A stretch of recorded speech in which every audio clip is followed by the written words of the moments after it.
आप सभी को जय मसीह की। प्रभु आप सभी को बहुत आशीष दे कि आप परमेश्वर के वचन को सुनते हैं और मानने की कोशिश करते हैं और इस पर चलने की पूरी इच्छा रखते हैं और कोशिश करते हैं। प्रभु का अनुग्रह आप पर बहुत आयत से हो। और इसी के साथ साथ हम ये आशा भी रखते हैं कि जो वचन जो रिकॉर्डिंग्स आप लोगों के लिए की जाती है, आप इसको सुनने की पूरी कोशिश करते हैं, क्योंकि इसमें आत्मिक उन्नति है आपकी, और इसमें आप ही का फायदा है, और इसमें आप ही की आत्मा का विकास होगा। क्योंकि आपको नीति वचन के द्वारा बुद्धि, ज्ञान और समझ की बातें सीखने और सुनने के लिए मिलेंगी, और उन पर आप चल भी पाओगे। प्रभु का आत्मा आपसे बात भी करेगा, आप चुनाव भी कर पाओगे। और इसी के साथ साथ जिन लोगों के पास समय ज़्यादा नहीं होता, जो बिजनेसमैन है, वो फ़ोन में भी पढ़ने की पूरी कोशिश करें 10 से 15 मिनट। लेकिन अगर आपके पास समय है तो इसको भी सुनने की पूरी कोशिश करें, या फिर अपने घर पे पवित्र बाइबल का नीति वचन एक एक अध्याय तारीख के हिसाब से पढ़ना शुरू करें। तो आइए अब हम शुरू करते हैं। नीति वचन 28 अध्याय और उसकी पहली आयत से। दुष्ट लोग जब कोई पीछा नहीं करता तब भी भागते हैं, परंतु धर्मी लोग जवान सिंहों के समान निडर रहते हैं।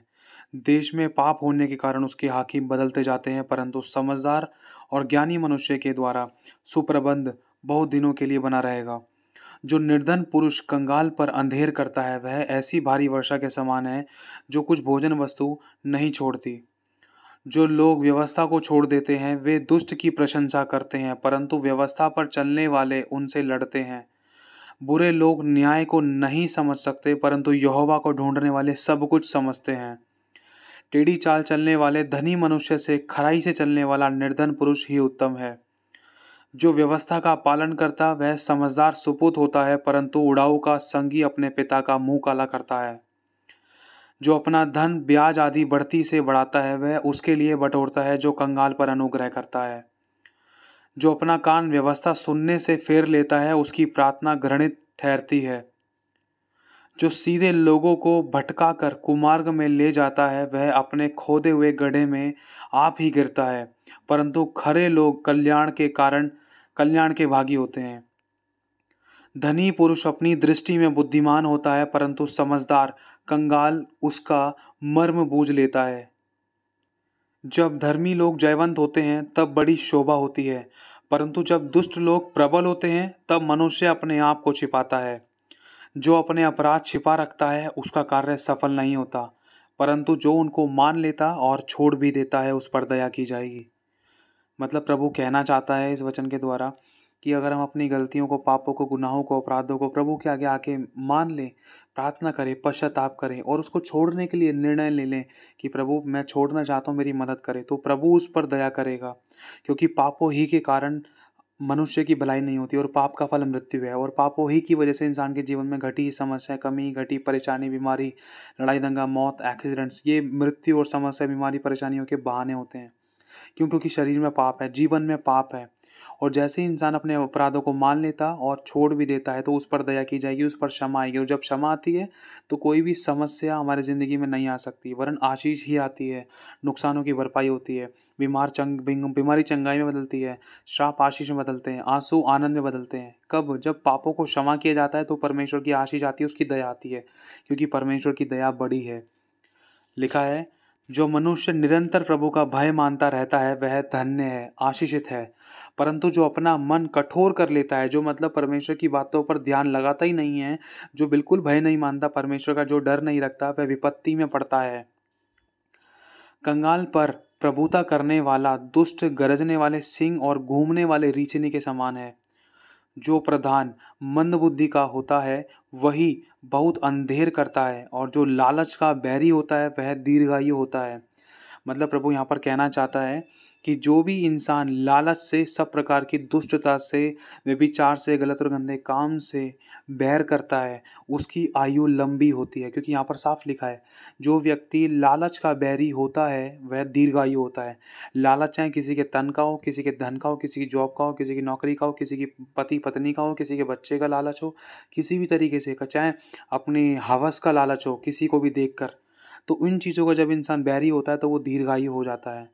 लेकिन छोटी छोटी उम्र में इंसान जा रहा था, उसका कारण बहुत बड़े बड़े हैं। एक कारण उसमें से ये भी हो सकता है, क्योंकि वचन साफ बताता है, क्योंकि जो लालच का बैरी होता है वह दीर्घायु होता है। जो किसी प्राणी की हत्या का अपराधी हो वह भाग कर गड्ढे में गिरेगा, कोई उसको ना रोकेगा। जो सिधाई से चलता है वह बचाया जाता है, परंतु जो टेढ़ी चाल चलता है वह अचानक गिर पड़ता है।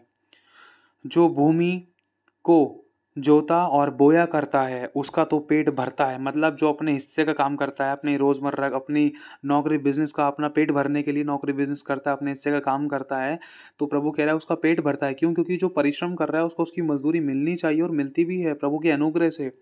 परंतु जो निकम्मे लोगों की संगति करता है वह कंगालपन से घिरा रहता है।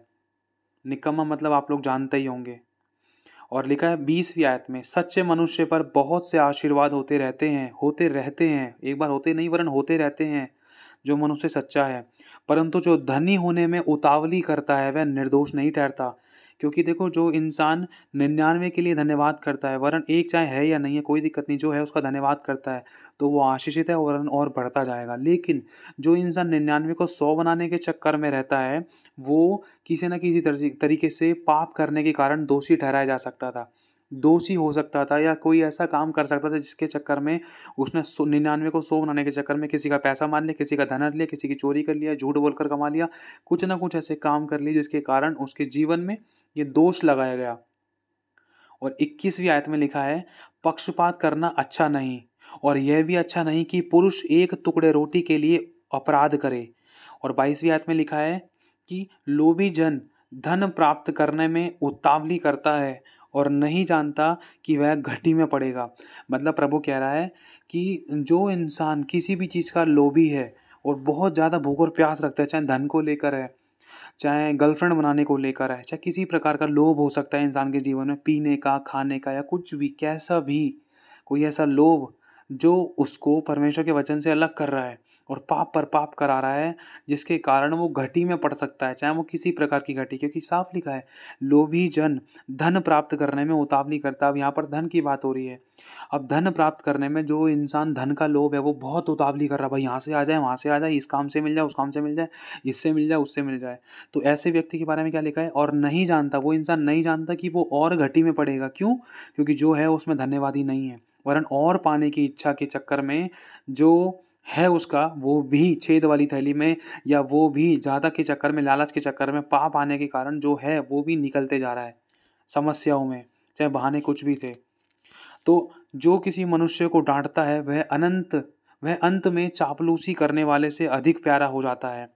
जो अपने माँ बाप को लूट कर कहता है कि कुछ अपराध नहीं, वह नाश करने वाले का संगी ठहरता है।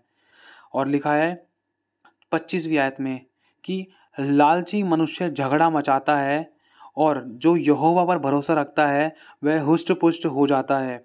और 26वीं आयत में लिखा है कि जो अपने ऊपर भरोसा रखता है वह मूर्ख है। क्योंकि आज बहुत से लोग कहते हैं ना, मैं अपने तन पे, अपने धन पे, अपने मन पे भरोसा रखता हूँ, मेरी बुद्धि बहुत है, अरे मैं काम चला लूँगा, अरे मेरे को मेरे ऊपर भरोसा है।